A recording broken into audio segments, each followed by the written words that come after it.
হয়তো অনেকে জানে না বা অনেকে জানেও যে আমিও কিন্তু মিডিয়ার সাথে জড়িত আছি। বিসিবি অনেকটা হেল্প করে, হেল্প ইন দ্য সেন্স মানে তার আম্পায়ার দেয়।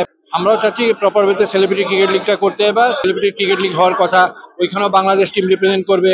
এই খেলার সাথে আমার সম্পর্ক গত বছরও ছিলাম, গত সিসিএল ক্রিকেট লিগ হয়েছিল, ফর আনফর্চুনেটলি ওরা ফাইনাল শেষ হয়নি, বাট ওইখানেও আমি ছিলাম কো চেয়ারম্যান হিসাবে। আর এই খেলার এবার যে চ্যাম্পিয়ন্স ট্রফি হচ্ছে, এটার আমি অর্গানাইজিং কমিটির সেক্রেটারি এবং advisor of the technical committee. আর এই খেলা সম্বন্ধে বিশেষ এটা ভালো লাগছে এবার যে ফার্স্ট টাইম এবার সেলিব্রিটিদেরকে নিয়ে পুরো 20 ওভার্স খেলা হচ্ছে।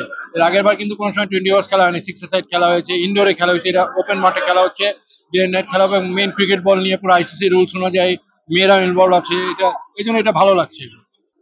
অফকোর্স এটা তো অনেকগুলো হচ্ছেও, যেমন আরেকটা রিসেন্টলি আপনারা জানছেন মনে হয়, বাংলাদেশ ইন্টারন্যাশনাল হোটেলস অ্যাসোসিয়েশন তারাও রিসেন্টলি একটা স্টার্ট করেছে, এবং কর্পোরেট লিগও হচ্ছে অনেকে। এখনো বাইরেও দেখবেন একটা কর্পোরেট লিগ চলতেছে, স্পন্সর করছে টেক আউটরা।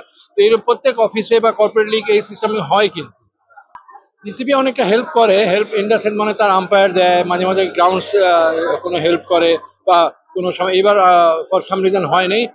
গতবারও কিছু ছিল, যেমন এক্স প্লেয়াররা মেন্টার হিসাবে টিমের সাথে থাকে। যেটা আমাদের এবার ইচ্ছা, যেটা অন্যান্য দেশে আপনারা জানেন হয়তো, স্পেশালি ইন্ডিয়াটা জানেন, ওরা রেগুলার কিন্তু ওদের সেলিব্রিটি ক্রিকেট লিগ হয়। আমরাও চাচ্ছি প্রপার ওয়েতে সেলিব্রিটি ক্রিকেট লিগটা করতে এবার, এবং এইখান থেকে আমরা একটা টিম সিলেকশন করব, করে তারপরে যদি সাউথ এশিয়ান একটা সেলিব্রিটি ক্রিকেট লিগ হওয়ার কথা, ওইখানেও বাংলাদেশ টিম রিপ্রেজেন্ট করবে এদেরকে এইখান থেকে, তাহলে রেগুলার এই জিনিসটা হয়। হয়তো অনেকে জানে না বা অনেকে জানেও যে আমিও কিন্তু মিডিয়ার সাথে জড়িত আছি, নিজেও অ্যাড করি বা নিজেরা নাটক করি, সিরিয়াল করি, এবং সব এরা আমার ছোট ভাই বোনের মতো, বা সিনিয়র ভাই ব্রাদাররা আছে আমার। এই জন্য এদের সাথে আমি আরো ইনভলভ হই, ভালো লাগে, নিজে একটা ফ্যামিলি মেম্বার মতো।